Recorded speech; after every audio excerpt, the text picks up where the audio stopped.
Hey, hello. Welcome this evening to a virtual studio tour with Liz Schreiber. I'm Ilana Hain, Collections Manager at the Renwick Gallery of the Smithsonian American Art Museum.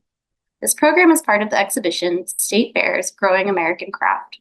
Our curatorial team asked Liz to create an artwork to be the signature image for the exhibition after seeing her iconic 2022 Minnesota State Fair poster. We're so thrilled to welcome Liz for this evening's program. Please note that we'll have time for Q&A at the end of the program, and your questions can be submitted using the Q&A function found at the bottom of your screen. Before we begin, I'd like to gratefully acknowledge the diverse and vibrant Native communities who make their home in the DC area, the Native peoples on whose ancestral homelands our museum sits, and the labor of the people who were enslaved in constructing this historic building. Now we'll turn things over to Liz for a short presentation. Hello, welcome to my virtual studio tour. I have to start a slideshow for you guys showing kind of in chronological order a bunch of pieces that I've made over the years, starting with Colonel Sanders. I started making crop art in 2004, was the first year that I entered the fair. And crop art is sort of born out of a want for teaching Minnesotans about agriculture and just all the diverse seeds that we grow up here. It's a huge grain community. There's Pillsbury and General Mills. There's a lot of history with that. And so the State Fair kind of created this thing that was popularized by Lillian Colton, whose work hopefully you've seen at the Smithsonian show, along with her daughter, Linda Paulson, and a couple other pieces there as well. So the first piece that I'm going to show you is Colonel Sanders that I did in 2007. So this was probably, I think, my third piece that I made. And I do a lot of portraiture. Almost all my pieces are portraits of people that I'm either interested in or I admire or just like having around hanging on my wall. My first piece that I ever made was a portrait of Slim Whitman, who I was kind of obsessed with at the time. So I'm going to kind of go through these. Like I said, they're kind of in chronological order, but so my first piece, Slim Whitman, and then I started getting a little more detailed as time went on, and I was pretty much self-taught in this, even though I have a background in fine arts. I studied sculpture and printmaking, and then I went on to study costume and set design later down the road. But so I have a background in fine arts, and it was something that I was always attracted to at the State Fair. My good friend turned me on to crop art, and this is the year I made the Colonel Sanders piece was the year that I met Lillian Colton, which was really amazing. She was there doing demos, and so I was very excited for her to see my work, and she was super nice about it and very encouraging. She's like, "Oh, nice job, Colonel Sanders. I like him." This is a portrait of Bo Diddley that I did in 2008. All my work is made out of natural colored seeds. There are rules and regulations surrounding the State Fair and what they allow. They want your pieces to be made from commercial crop seeds. So early on, there were certain seeds that I didn't know were acceptable or not acceptable. So there's a couple of them that I used white rice, which is a no-no. But as you can see, there's like a pretty wide variety of colors and textures. And as I learned more and more over the years, you'll see things get a little more refined, and the more detail that I was trying to get, the tinier the seeds became. So I like to do decorative borders for my pieces, and this is probably the first one where I started doing something that's a little more sculptural. And you'll see a bunch of these. We're going to go through my house and into my studio. You'll see a lot of these are hanging on my walls, and we'll get up a little closer and more personal so you can see the details of some of the seed work. But this is like the first piece where I really started kind of building layers and adding kind of more of a frame that was integrated into the piece that's also done with seeds. And you'll see I kind of get a little more into that. These pieces that are added on the top are all done in like kind of like a 1/4 inch thick type of masonite, where I'm cutting these out on a scroll saw. Sometimes they're painted, sometimes they're covered in seeds. Um, and then I also have, as you can see, like the what ribbons I got in the state fair, and not all of them, did all that great. Sometimes it's just a merit award. But my portrait of Tesla got first place and best in show that year, which was super, super exciting. Um, Edgar Allan Poe got like a fifth place ribbon. And then, I keep sort of working towards refining my imagery and also adding, like I said, the decorative border kind of becomes more of a thing, or the decorative frame. I mean, um, and it's kind of a nice thing after doing a portrait where I'm like super focused in on someone's face and the details of all that. It's an opportunity to do something that's a little more graphic, and has a little more freedom in a sense. Hey Liz, I'm so sorry to interrupt, but could you just go back to the basics and just kind of explain like what is crop art broadly? Oh, sure. Thank you. Crop art is images that are made out of seeds, and it's something that the Minnesota State Fair began in 1965 as a way to kind of teach people about agriculture, and it used to be a little more unknown at the state fair. But so most of these pieces that I'm showing are ones that I did enter in the fair. There's some other stuff later in the slideshow that is, stuff that was commissioned by different people. um, so it's a seed mosaic basically. And some of the seeds, like the piece that I did for the Smithsonian, wasn't necessarily um, all state fair compliant seeds, but the majority of my pieces are. Um, so sorry, I launched in and I didn't even say what it was.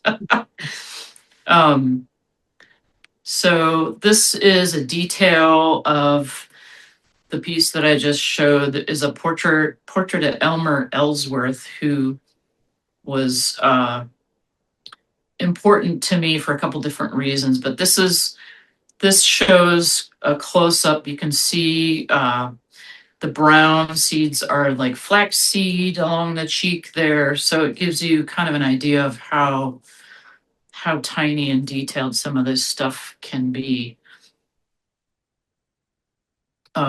This was the year that there was no state fair due to COVID. So I had worked on this piece anyway, and this one, they did have an online presence that year where people could see people's crop art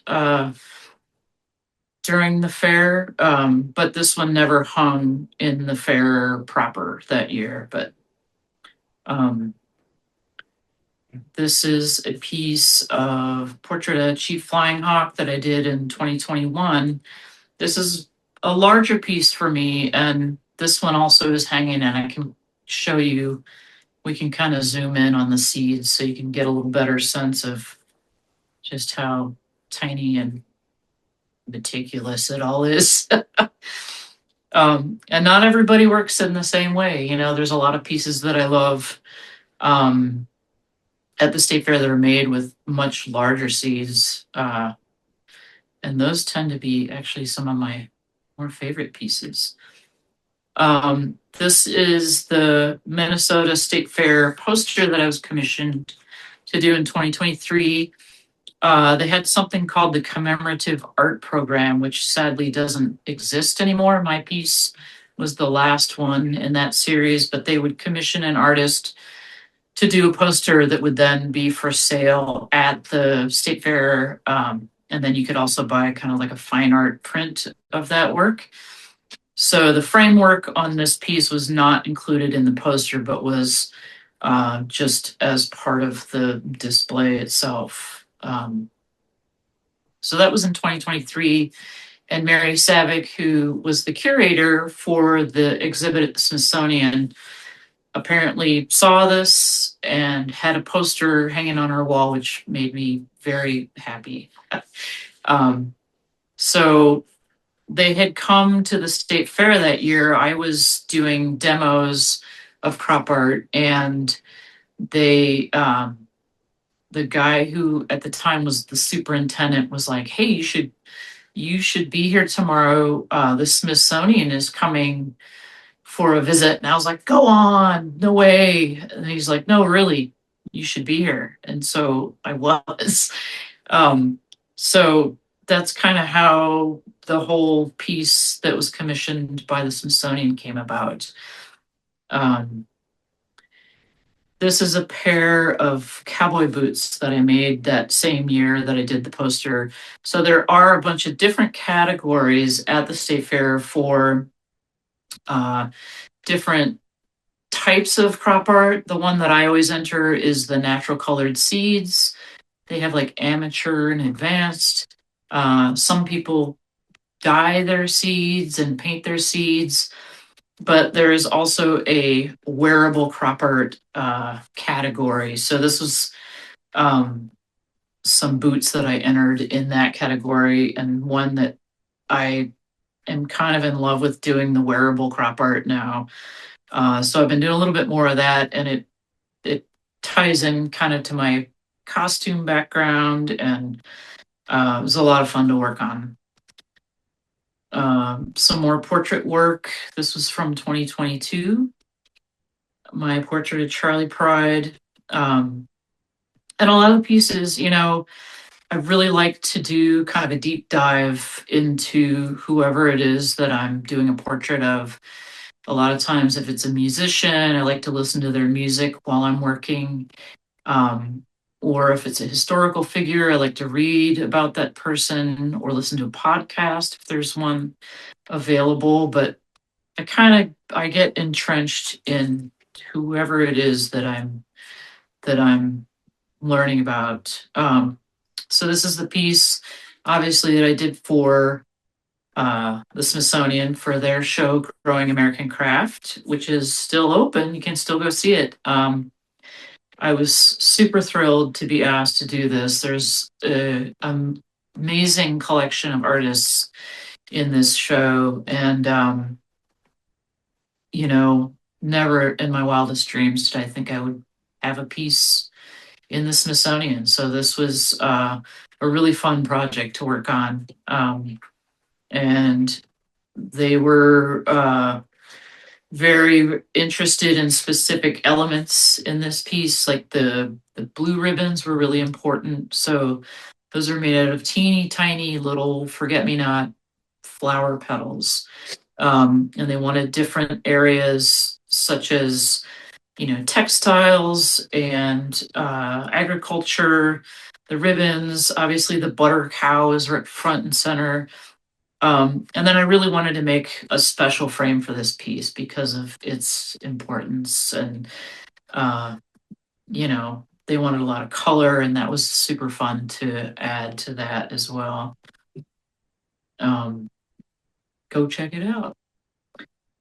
This is a piece from last year. This is a portrait of a gentleman who is from Minneapolis specifically, which is where I am located. And I did a bunch of research about this guy. I learned about him through the Hennepin History Museum. He was the first Black fire chief in Minneapolis in 1899, if I'm remembering correctly. And there was a call specifically by the Minneapolis Institute of Art for pieces that were about either local lore or local people. So I opted to do a portrait of him. And so the frame for him was kind of inspired by like tramp art kind of frames. And these are all kind of layered cutouts that I made that represent, his career as a fireman. And the 24 is the name of or the number of the firehouse. And there's just different little elements in there in the frame that refer back to the portrait itself. Um, so that is the last slide that I have for you guys. And then we will begin a tour of my house and studio. All right, so we're going to start here in my living room. And as you'll quickly see, my house is it has a ton of crop art hanging on the walls. And part of that is utilitarian because I am working with materials that are edible. There's always a concern about storing your artwork, your crop art in a place that mice might get at it. So I tend to hang stuff on the walls, and it seems to be the safest place. So here is the Abraham Lincoln piece that you saw on the slideshow. Um, we'll get up a little closer and more personal than the slide is. You can see that the crows are all made out of wild rice there, and his beard is like buckwheat groats. There's amaranth seed, um, flax seed, and some lentils. The black on his coat is lentils. Wow. Uh, and I think the background is clover on this one. Um, so, like again, I said this is probably the first piece where I started doing this more kind of three-dimensional work where I'm doing cutouts that are covered in seeds as well. Um, People are curious about the longevity of crop art. Like, do the natural materials break down over time at all? they can, yes. I mean, everything gets a coating of polyurethane, like a spray polyurethane, several coatings, but over the years, there are tiny little micro things that I think like to eat crop art. So you'll see like a little tiny fine dust that I think is kind of the result of some of that stuff maybe disintegrating over the years. But a lot of these pieces, I mean, I've had these pieces up for years and years and years. So it all depends, I tend to like recoat things after they get to be a certain age, and that helps to preserve things as well. This is a portrait I did of Vincent Price. I can't remember what year I did him, but it's a little harder to see. There's a very decorative element in the framework there that is like little tiny seeds. This one is a little harder to see in this light, I would say, but um, he's got grits and poppy seeds are what make up his face. Um, and there's lentils and clover and flax as well in that piece. How do you choose which seeds you use?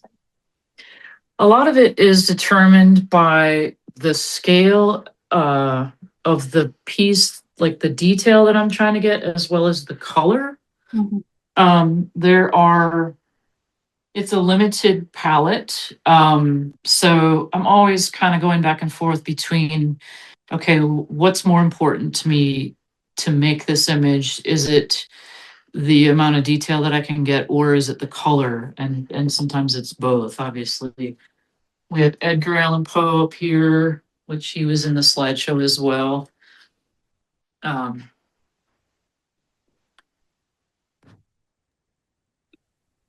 And then people are also curious about the size of the pieces. How large can they be? they can be as large as you want. The state fair itself, um, does have a limit on size as far as their display, which I think the maximum size that you can make for the fair is, I want to say 24 by 36. Um, but you could make the piece as big as you want if it's just for your own purposes. I'm getting ready to hopefully work on a piece that's going to be quite large. I'm waiting to find out if I have won the bid for this job, but Exciting. this is coming into, let's see, I guess we'll go in here first. We'll come into this room where I've got these pieces hanging up. I've had to move stuff. I have a young cat that likes to mess around. And so I don't know if you can tell the scale of this piece, but these are, uh, this is wild rice here in the braid. There are, this is red quinoa. His shirt sleeve is red quinoa. This is also quinoa here. But this is, I think this is probably one of the larger pieces that I've done. These are cucumber seeds, and this is all wild rice through the feathers in his headdress here. Um, Um, do you start with a sketch? What is your process? I do start with a sketch. I tend to try to find a really nice image to work from. I do a line drawing that I then transfer onto. I typically tend to work on plywood or any other type of rigid wood is a nice surface to work on. And then I actually do an underpainting, and it helps to kind of give me a map of how I'm going to break the image down, what kind of colors that I want to use. Um, this is a portrait of Little Richard. And this one, you know, you can see that the detail, I'm getting like, it gets a little tighter and tighter the more I'm working over the years. But like you can see up in his hair, these are lentils and wild rice here. These are black beans every so often in his hair. This is flaxseed and amaranth. Uh, this background is all done in a seed called crown vetch, which has now been banned from the state fair because it's considered a weed seed. It's invasive, apparently, Wow. which I was kind of bummed about because I really love the color and the texture of it. But uh, and then we will head into my dining room. I have a couple other pieces in there to show you. While you're walking, could you talk about how long the pieces take, and especially the one for the Renwick? People are curious about that. It takes a lot of time. It's a very slow process.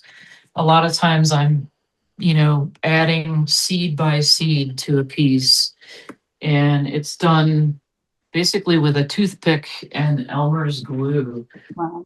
The piece that I worked on for the Renwick, I believe I had about a month and a half, not including design time.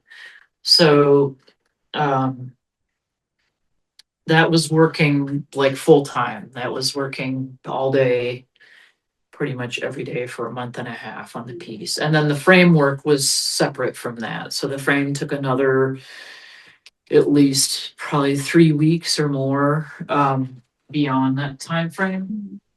Uh, Here's the kernel. And this was back before I knew that the white rice was not allowed. So he's got some arboreal rice for his hair.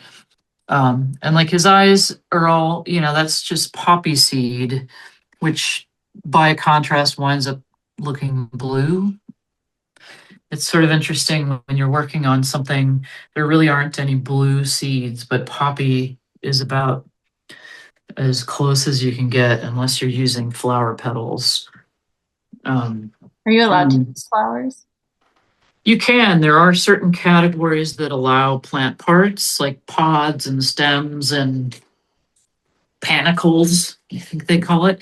Um, but I tend to mostly enter the natural colored seeds category, which is just mostly seeds.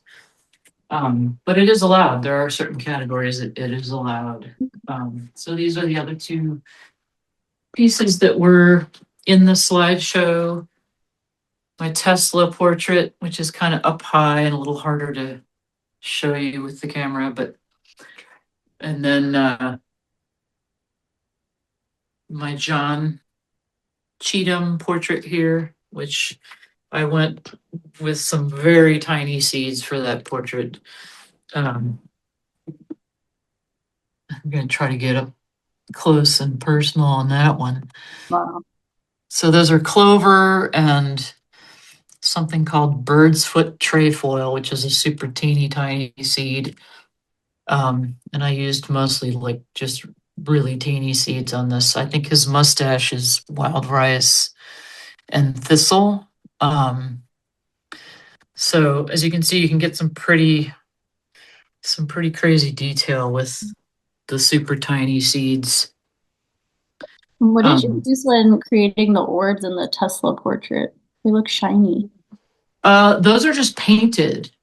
Oh, okay. That is all done with paint. Um, and then the background, the sort of explosion looking parts are all covered in clover seed. Um, and do you place the seeds individually? And which tools do you use for that? I do place the seeds individually.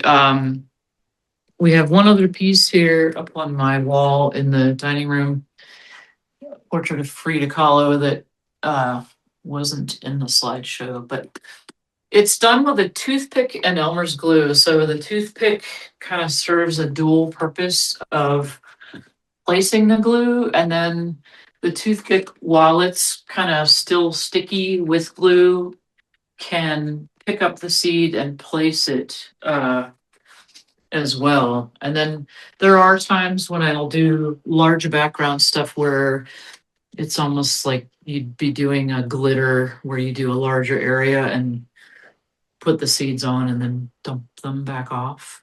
Um, Um, so next we'll go upstairs to my studio and I'll show you.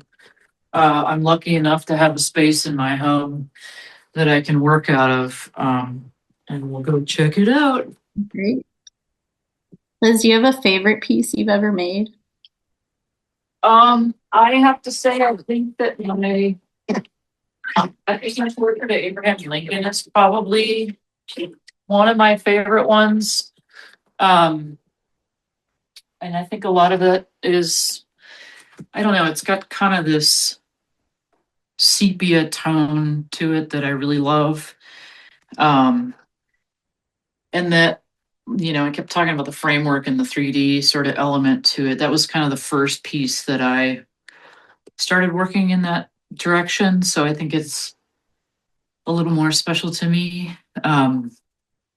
So in my studio, I have a lot of different things that I make that aren't just crop art. I love to sew. I have a background in costume making, printmaking, sculpture. So my studio really is multifunctional in the sense that I have tables that I can expand if I want a big giant surface to work on. You'll see over in the corner, I have my collection of seeds over there. So this space really does kind of transform depending on what kind of project I'm working on. But um, People are wondering about the different types of seeds and where you source them. I tend to buy a lot of my stuff just from the co-op. There are uh, one of the nicest things about the co-op in the bulk section are the clear tubes where you can just go and see all the different colors and what's available. And I've been collecting seeds ever since I started doing this. So I have like a 22-year worth of seeds stashed in my place. And this isn't everything. This is just like the uh, the basics, I guess I'll say. There are some other sort of like specialty um, stores that cater more to farmers and gardeners, home gardeners, that will carry the less commonly found and maybe not edible seeds. But uh, there's also, sorry, go ahead. Well, I was just going to ask if you could show us some of the seeds. Sure, yeah. Thank you. Right here, there's a catalog for Jordan seeds. And Oh, unfortunately, this one does not include photo or any photos. So that's always something that's a thing. Like, all right. So this is something called camelina, and I used this in the background of the Smithsonian piece. And this is one that is a little bit newer to me. This was I kind of learned about this one at the state fair. So anytime you make a piece that you submit to the state fair, you also make something called a legend card, which if you have the catalog from the show, I made a legend card for the Smithsonian piece. And it's a great way to like visually see the scale and the color and all that kind of stuff on from pieces that other people are making. If you find, it's always exciting if you see something new. These ones are a special corn that the University of Minnesota created. The colors for the university are maroon and gold, so these are special. looks like candy corn. They Delicious. do, right?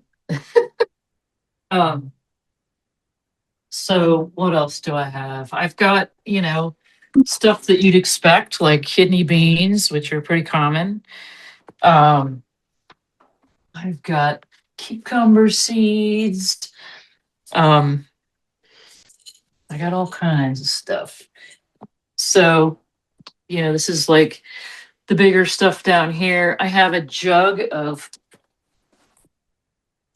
palm tree seeds from for Nancy's friend, which is some seeds that my friend's mom gathered for me off of her palm tree, apparently. And she's like, "Oh, Liz will like these." I bet a lot of people are trying to give you their seeds. Oh yeah.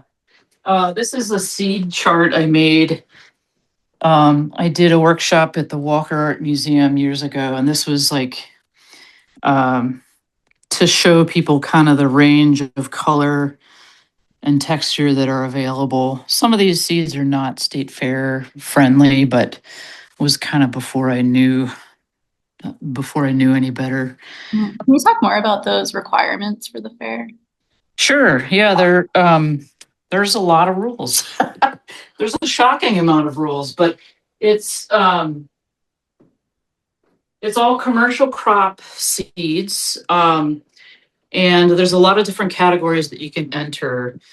I think there's something like 26 different categories. So the rules are, about what kind of percentage of your surface has to be covered, whether or not it can be painted or dyed in a certain category. There's different categories for different ages.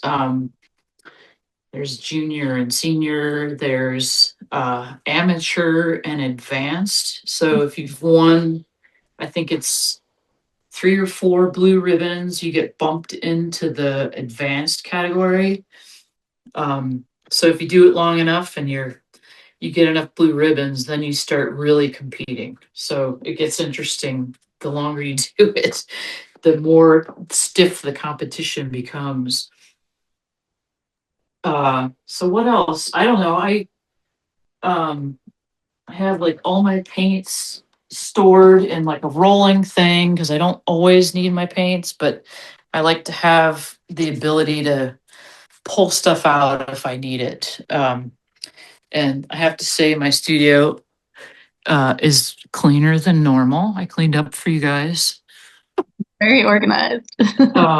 But I do, I like having stuff where I know where it is. And my whole upstairs is a combination of my studio and my bedroom. and there's a bathroom up here. So it's like when stuff gets really crazy, it starts flowing into the rest of the house. So I try to keep it kind of contained in this area. But and I love having stuff out where I can see it. I did just recently kind of organize all this stuff in such a way that I could really kind of see what I had, how much I have, what colors. Um, and then I've got like my paints. I tend to do, like I was saying, I do a underpainting. Sometimes I'll do watercolor. Sometimes it'll be acrylic. It depends on kind of the look I'm trying to get. And that serves the purpose of kind of filling in those little micro gaps in between the seeds because sometimes they're round and they don't always fill the full area. It kind of gives a more cohesive look to the piece all around. um, How about the backing and the glues that you use? I tend to work on a plywood that's called MDO, which is like a really smooth plywood that has a resin impregnated paper on the surface. It's a rigid, pretty lightweight material. I can cut it to size. I can cut it to shape if I'm doing a frame. I can make it into whatever shape I want with like a scroll saw or a jigsaw. Um, and what was the other part? Sorry, the glue that you use. Oh, the glue. Just good old Elmer's glue. Mhm. It's pretty basic. Seeds and glue and plywood. um, it's a fairly affordable hobby, I would say. Um, and I don't know if there's other parts of my studio that people are curious about or. Can we see the cowboy boots closer up? Oh yeah, sure. So I've actually worn these guys multiple times now and they're holding up pretty well. I used a different glue on these. I did not use Elmer's. I used is it E6000? Yeah, that's right. Which is a flexible glue. So, the seeds aren't going to pop off, but they've made it so far. I've worn them like, I don't know, four times now, and they're holding up. Someone asked how much the seeds for one work typically cost. Um, it's also pretty affordable. I'd say that wild rice is probably the most expensive seed that I use. Um, and that I couldn't tell you what it is a pound, but most of the stuff is pretty affordable. I mean, it's I don't know. It depends on the size of the piece and how much of whatever seed that I'm using the Mhm. most of, I suppose. But it's pretty affordable, I'd say. Like you could go to the co-op and probably spend, I don't know, $20 and be set for a pretty good sized piece, I would say. Yeah, it's pretty affordable. Mm-hmm. Could you show the butter corn on the cob purse? Oh, sure. I made myself a special purse for the Smithsonian party. And so this is actually made out of seeds. These are lupini beans, which I painted gold. And then there's like the magnetic butter hatch. Wow. So that's where you keep your gear for the night. So I had a lot of fun making this one. Um, And what are the seeds glued on here? those are lupini beans. What's under them? Oh, what's under them? I used I'll show you. I started out with a coffee can, and then I built this area up here with this like metal mesh that is formable. And then I'm trying to remember. I used what is it? Foam clay, which is a really sort of bizarre material. It's very lightweight. It dries. It's an air dry clay, but it's got sort of a strange texture, but it's formable and sculptable. And then I did the beans on top, and then I lined the whole thing with like a vinyl inside. That green was a vinyl. Hmm. I was curious. I think the answer is yes. But do you think your background in costume and set design and fine arts as well translates over into crop art? I do. I do. I mean, I think anytime you have any kind of skill, it always adds another element, I think, to whatever it is that you're making. I mean, I think obviously this is kind of theatrical and cartoonish in a way. And I mean, I think, I don't know. I also learned scenic painting when I was in graduate school.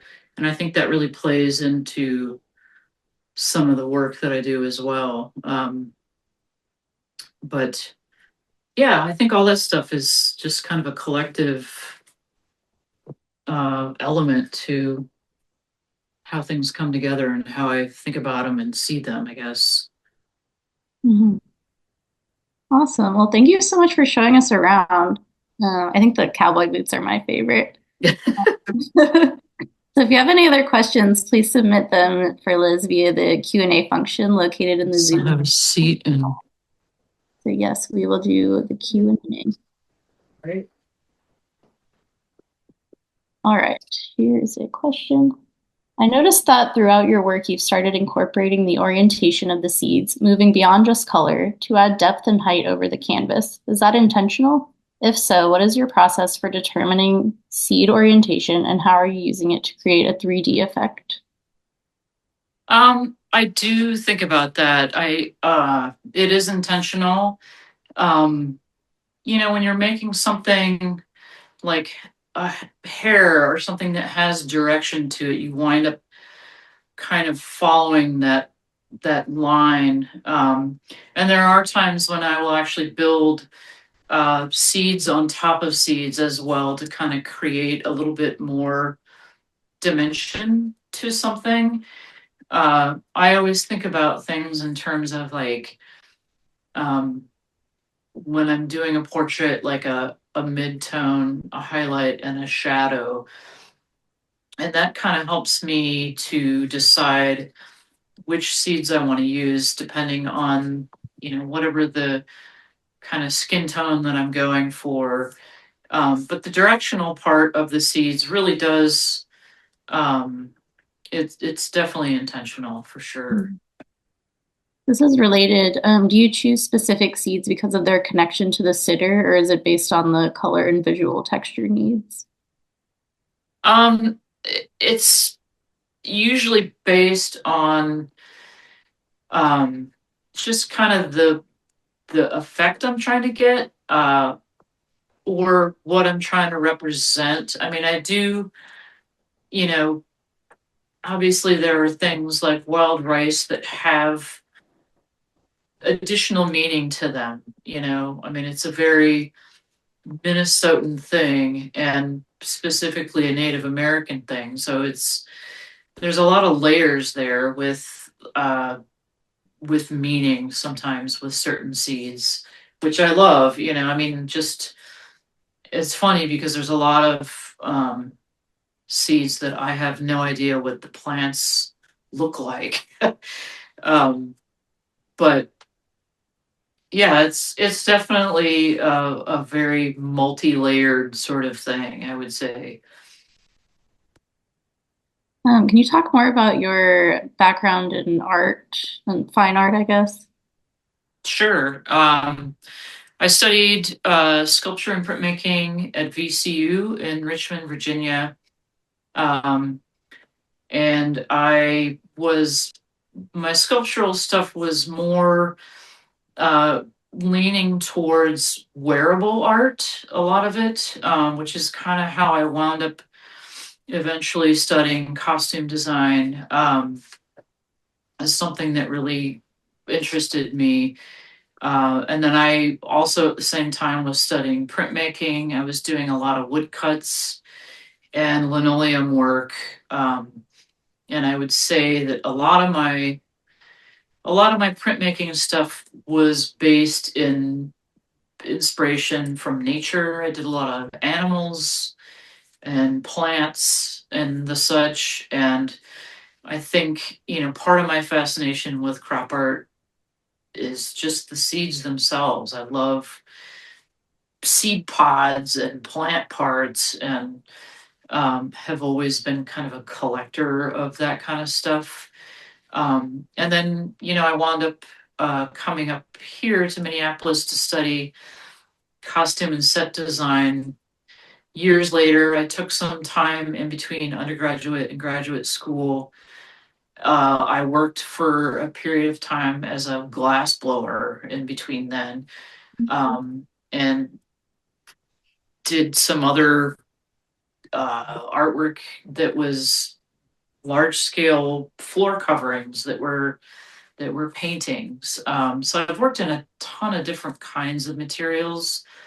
And crop art is one that has been a more consistent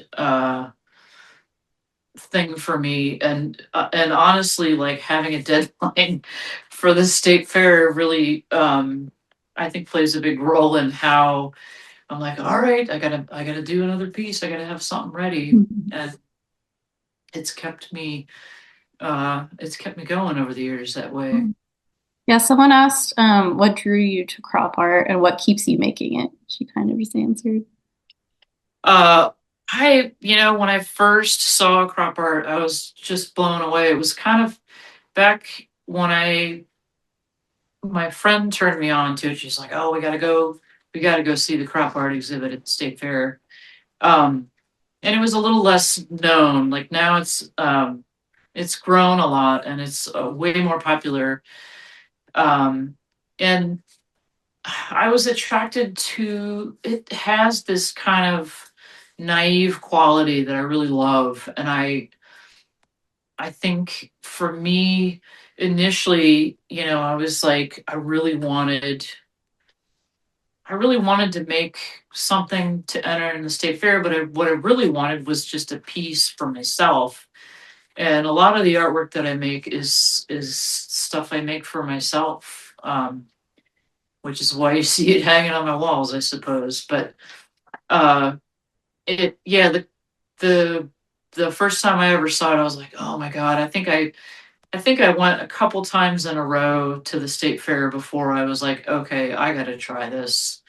Um, and the whole process is, I just find super fun. It's fun to be a part of the fair. There's this whole the fair runs for 12 days, and it's like um, getting to go and submit your stuff before the fair is open, and then people know that you have a piece, so they're always looking for it. Um and it's I don't know, I fell in love with it. I um Over the years, I think each time I would make a piece, I would learn something new about a technique or a way of making something look more 3D.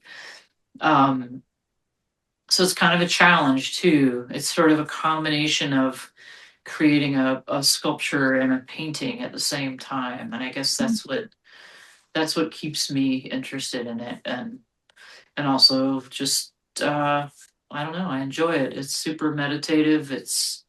Um it's a really nice way to super focus on something. It's very puzzle like, and Yeah, it's fun to kind of slowly build something and make a larger picture with it. I can see that. When do you start making your works for the fair each year? It depends. um, Ideally, I'd be working in the wintertime, right? But it doesn't always happen that way. A lot of it depends on other projects that I have going on. I have made pieces weeks before the fair. It really just depends. But every year I'm like, okay, I'm gonna start. I'm gonna start earlier this year. You have a favorite fair food? Fair food. It's probably, I mean, the one I always get every year is a corn dog, the classic corn dog. Classic, yes. And are you a gardener? Do you ever harvest your own seeds?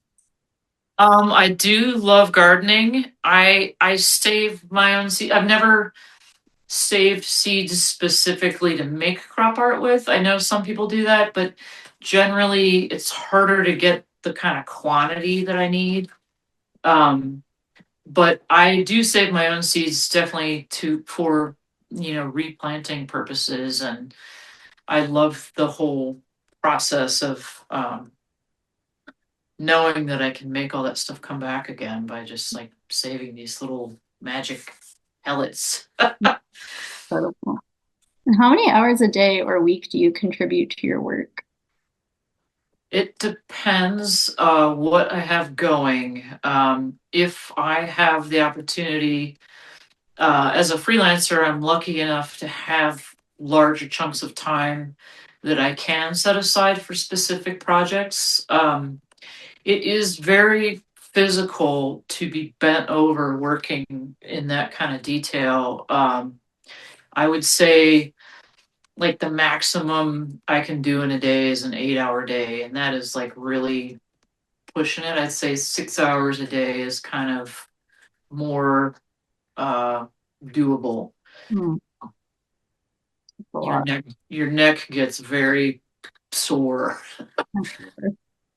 And then what is the process for correcting any mistakes when they occur? I Yeah, I just take an X-Acto blade and scrape it back off. Hmm, So you can redo or undo your work if you're not happy with it. okay, that's good. Not set in stone. No, How much has crop art changed since the first year it was at the fair?